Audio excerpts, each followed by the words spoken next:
Saudara, kita hidup di satu dunia yang memiliki logika kasih, jika maka. Jika kamu sayang padaku, maka aku akan sayang padamu. Kalau engkau peduli padaku, aku peduli padamu. Itulah logika kasih di tengah-tengah dunia ini. Kita berbuat baik kepada orang yang baik kepada kita. Kita berbuat baik kepada seseorang yang kita anggap dia pantas menerimanya karena mungkin dia memiliki pribadi yang baik, pribadi yang menyenangkan, atau ada suatu nilai yang berharga kita anggap. Itulah sebabnya kita berbuat kasih kepada mereka. Dan saudara-saudaraku yang dikasihi Tuhan, sehingga kita mengasihi karena ada sesuatu yang layak untuk dikasihi dari orang-orang tersebut. Kita memberi karena ada sesuatu yang pantas untuk diterima.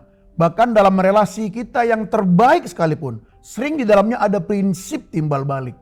Ya, dengan teman sendiri pun, teman dekat kita sendiri pun, itu secara halus di dalam hati kita sesungguhnya ada unsur untuk mengharapkan dihargai. Misalnya, aku telah berbuat baik pada dia, aku telah melakukan A dan B. Mungkin kita diam, tapi dalam hati kita, hormati aku dong. Nah, inilah mengerikannya kasih yang ada di dalam dunia ini, saudara-saudaraku yang dikasihi Tuhan. Itulah sebabnya seindah apapun kasih manusia itu rapuh. Karena kasih manusia, kasih kita bergantung pada kondisi. Dia bertahan selama ada syarat-syaratnya terpenuhi. Seperti yang saya katakan di awal tadi. Logika kasih dunia ini adalah jika maka. Akhirnya pola ini pun kita lakukan pada diri kita sendiri. Ya, kita lakukan pada diri kita sendiri. Kita merasa layak dikasihi. Kita merasa layak disayang, kita merasa layak dipedulikan orang lain. Karena apa? Karena aku pantas menerimanya. Karena apa? Akulah penyumbang terbesar di gereja. Akulah orang yang paling rajin melayani. Akulah yang paling aktif melayani. Karena kita melakukan sesuatu, maka kita merasa kita layak untuk dikasihi orang, diterima orang. Nah, inilah sekali lagi kasih manusia yang ada di dalam dunia ini, saudara-saudaraku yang dikasihi Tuhan. Tetapi Alkitab kita mengajarkan, Alkitab membalikkan itu semuanya, saudaraku. Alkitab berkata di dalam Roma pasalnya yang ke-5 ayat 8, Paulus mengatakan demikian, tetapi Allah menunjukkan kasih-Nya kepada kita oleh karena Kristus telah mati pada saat kita masih berdosa. Jadi Alkitab membalikkan semua prinsip atau logika kasih di dalam dunia ini, saudara-saudaraku yang dikasihi Tuhan. Allah menunjukkan kasih-Nya kepada kita. Apa artinya? Bahwa Allah bukan sekedar mengatakan Dia mengasihi kita, tapi Ia menunjukkannya, mempraktekkannya, bahwa kasih Allah itu bukan konsep, bukan teori, ya, bukan hanya teori-teori yang abstrak, tapi Allah menunjukkan kasih-Nya kepada kita. Di mana Allah menunjukkan kasih-Nya kepada kita? Di atas kayu salib. Karena kita adalah orang-orang yang sebenarnya tidak layak. Kita adalah orang-orang yang seharusnya dihukum. Tapi Yesus datang menunjukkan kasih-Nya. Dia mati di atas kayu salib untuk kita, saudaraku. Allah menunjukkan kasih-Nya artinya apa? Allah yang berinisiatif. Bukan kita yang mencari Allah. Bukan kita yang mendekatkan diri kepada Allah. Tapi Dia sendiri yang memutuskan. Dia sendiri yang memilih untuk datang ke dalam dunia ini. Motifnya adalah kasih. Efesus 1 ayat 5 mengatakan, di dalam kasih Ia telah memilih kita. Di dalam kasih, bukan karena kebaikan kita, saudara-saudaraku yang dikasihi Tuhan. Jadi Ia menunjukkan kasih-Nya disalib dengan memberikan nyawanya kepada kita. Yesus mati itu bukan mati atau kematian biasa. Yesus mati bukan kematian martir. Banyak orang mati martir. Tapi Yesus bukan mati martir. Yesus atau kematian Yesus adalah kematian pengganti. Harusnya kita yang dihukum di situ. Tapi Dia datang menggantikan kita untuk menerima hukuman yang harus kita terima. Bukankah itu indah? Bukankah itu kabar baik, saudaraku? Kita yang seharusnya dihukum tapi kita diselamatkan. Itulah kabar baik bagi kita, saudara-saudaraku yang dikasihi Tuhan. Jadi Yesus mengambil tempat bagi kita. Adakah kebaikan yang lebih dari itu? Adakah keindahan yang lebih dari itu, saudara-saudaraku yang dikasihi Tuhan? Dan yang paling luar biasa lagi, di dalam Roma pasal 5 ayat 8 tadi bagian akhir dikatakan bahwa Allah mengasihi kita, Ia menunjukkan kasih-Nya, Ia memberikan nyawanya, Ia menyelamatkan kita ketika kita masih berdosa.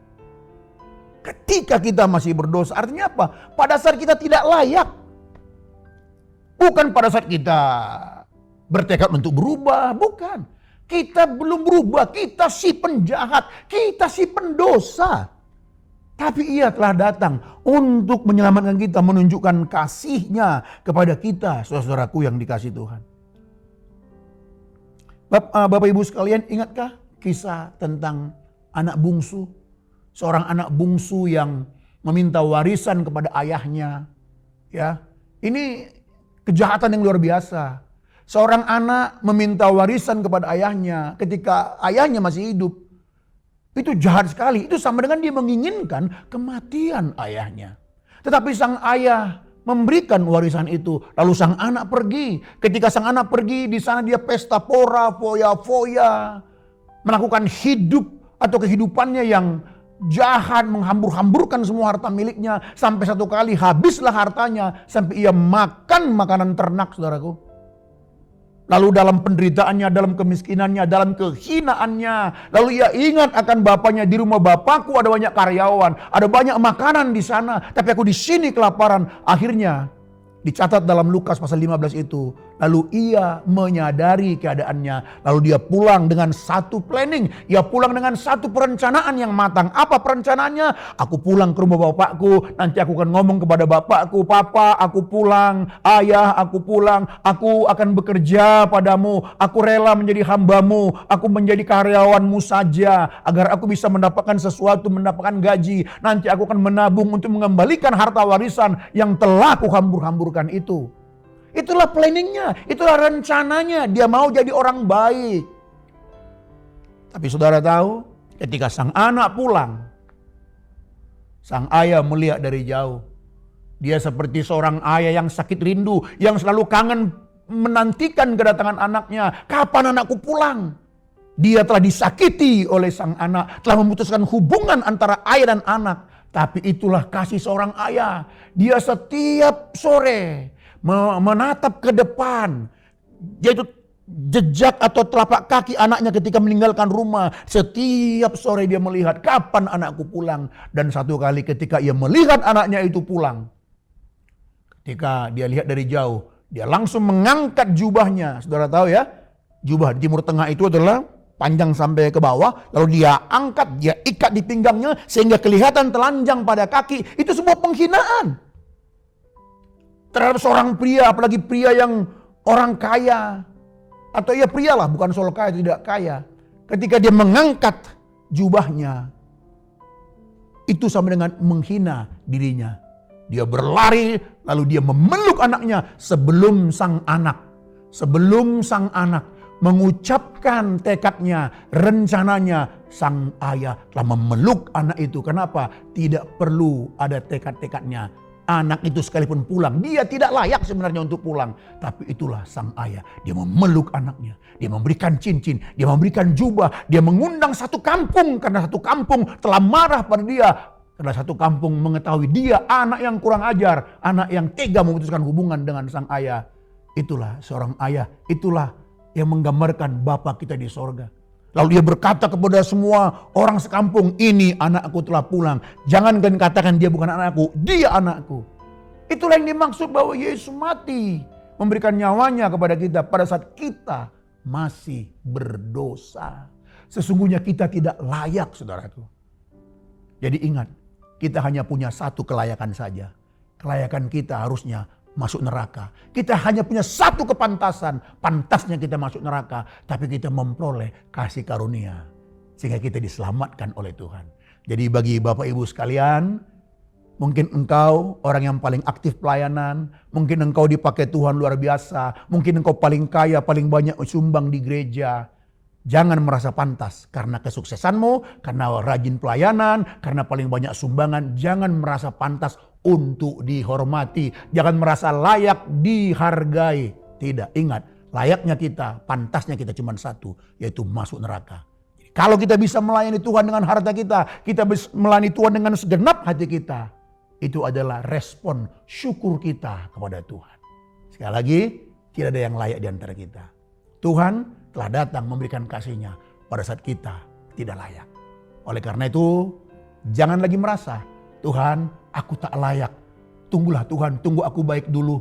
Tunggu aku perbaiki diriku, baru aku datang padamu. Jangan lagi berkata begitu, karena memang tidak ada yang layak. Tapi datanglah saat ini, Tuhan, memang aku tahu aku tidak layak. Tapi aku rindu untuk berjumpa Tuhan. Aku rindu dekat dengan Engkau. Aku membutuhkan anugerah-Mu. Aku membutuhkan kasih karunia-Mu ya Tuhan. Datanglah pada Tuhan. Tangan Tuhan terbuka untuk saudara pada hari ini. Tuhan Yesus memberkati kita semuanya.